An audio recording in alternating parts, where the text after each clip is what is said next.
that was born. He came down from heaven above to bring us perfect peace and love. And things would change forever on that Christmas morn. No better news was ever told. God loved us so, so much. He gave us His only Son to save us. The angels sang, the shepherds saw, and wise men came to bow. God knew everything we needed, and so He sent us Jesus. The greatest gift in the world is with us now.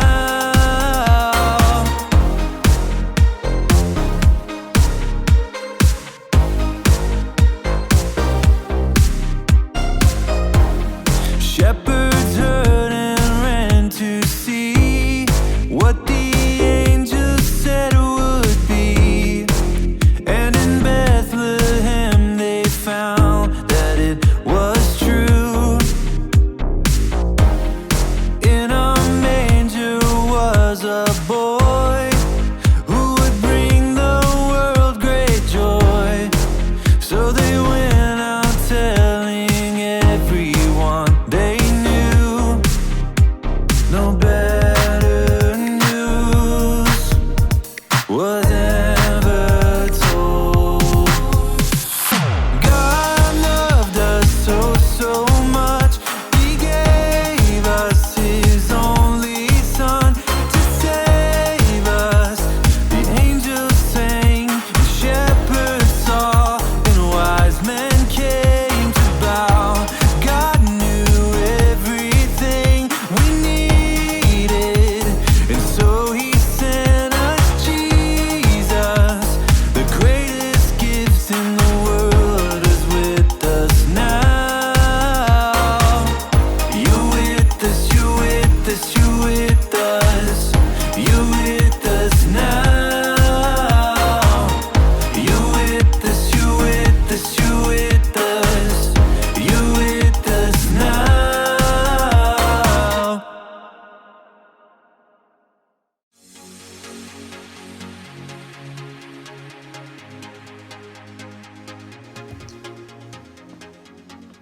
Po-ro-po-pone people! I'm Jake, and it's that time of the year. I've been jingle belling, decking the halls, and going on all kinds of sleigh rides this season.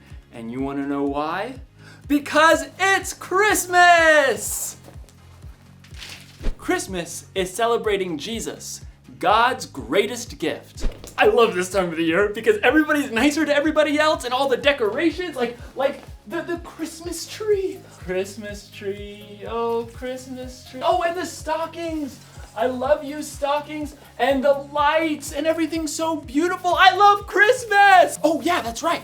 I gotta check out this big present over here. There's always something cool in this box every time I open it. Look how cool this box is. And there's something cool in it every time I open it. Woo, so excited. Huh? It's empty. Oh man, I know why the box is empty. I just remembered. Christmas is over. Christmas. Can't believe it's over. No more decorations, no more lights, no more people being nice to each other. There's nothing left to celebrate. No, all that's left is to clean up, which is gonna take forever. And then you gotta go through all your gifts and sit down, and some of them require instructions, which means you gotta read, and then some of them have to come with batteries, so then you have to go sit in traffic to go to the mall to pick up some batteries, and that's just gonna be a giant waste of time. And breathe, Jacob. Breathe and smile through it. Or maybe there is something left to celebrate. In today's story, we'll find out what happened after Jesus was born. It's actually really good news. I got some decorations to clean up and a big empty box.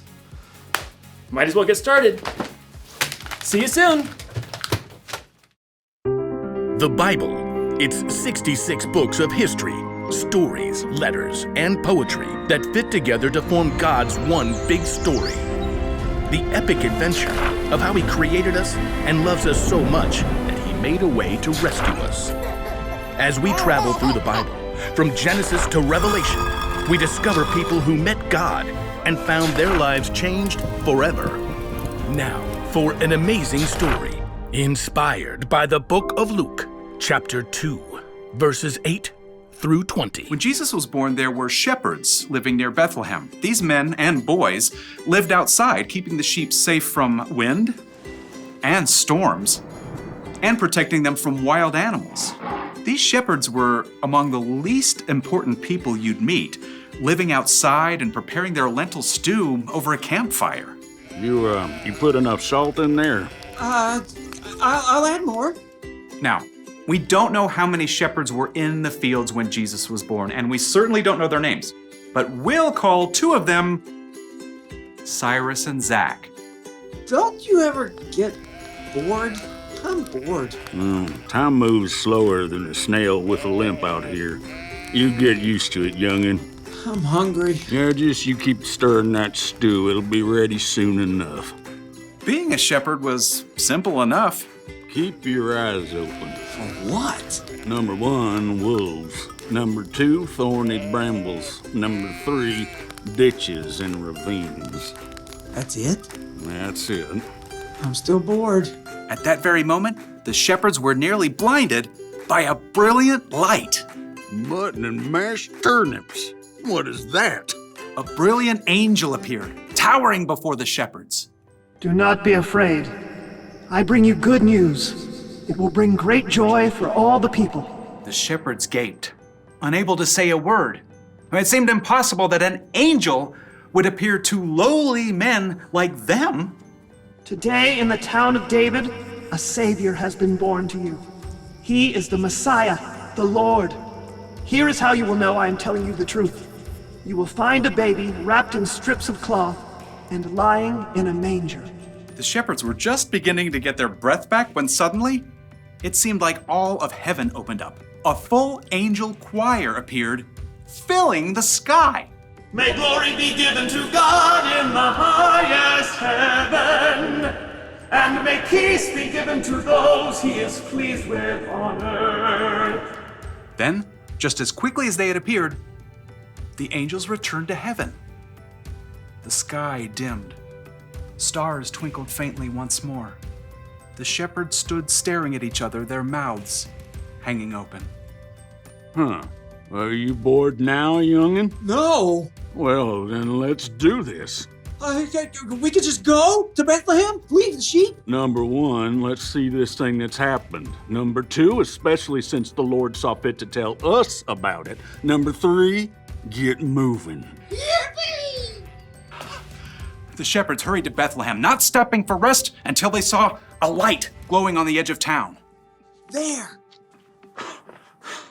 Breathless, the shepherds knocked on the door. Boom, boom, boom, boom. A woman opened it. She looked tired, but her face was glowing. Ma'am, we've come to see the baby. The baby? You know? The angels told us. Come right in. I want to hear the whole story.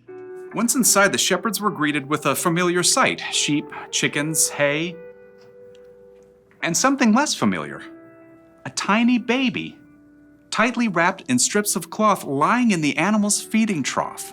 He's so little. Would you like to hold him? The rough shepherds took turns holding the baby, gently as a lamb. The Messiah, the Lord. Right here, with us. When the shepherds finally left, dawn was breaking over the hills. The little town of Bethlehem was waking up.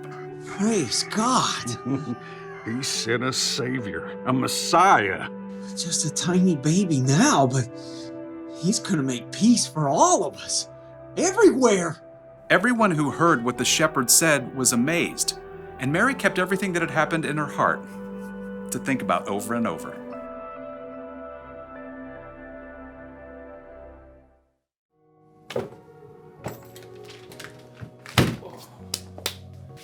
There we go.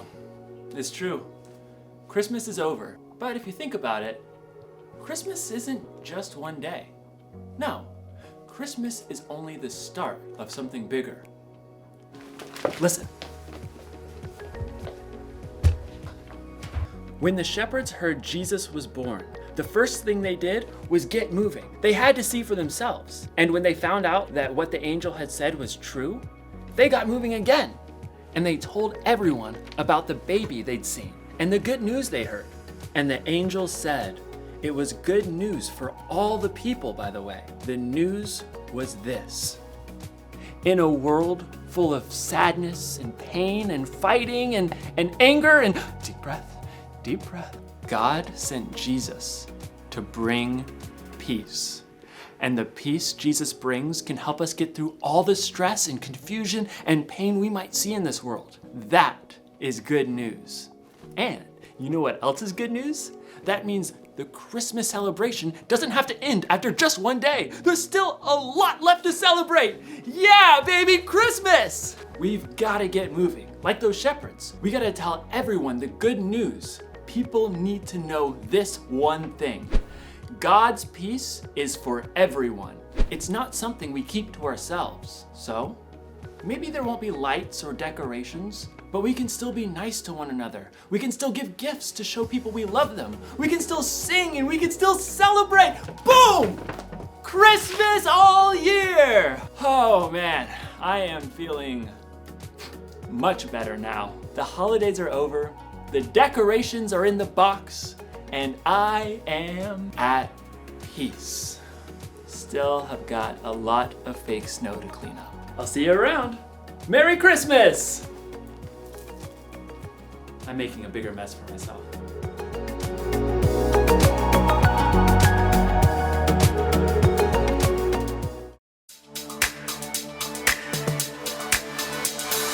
Joy to the world, the Lord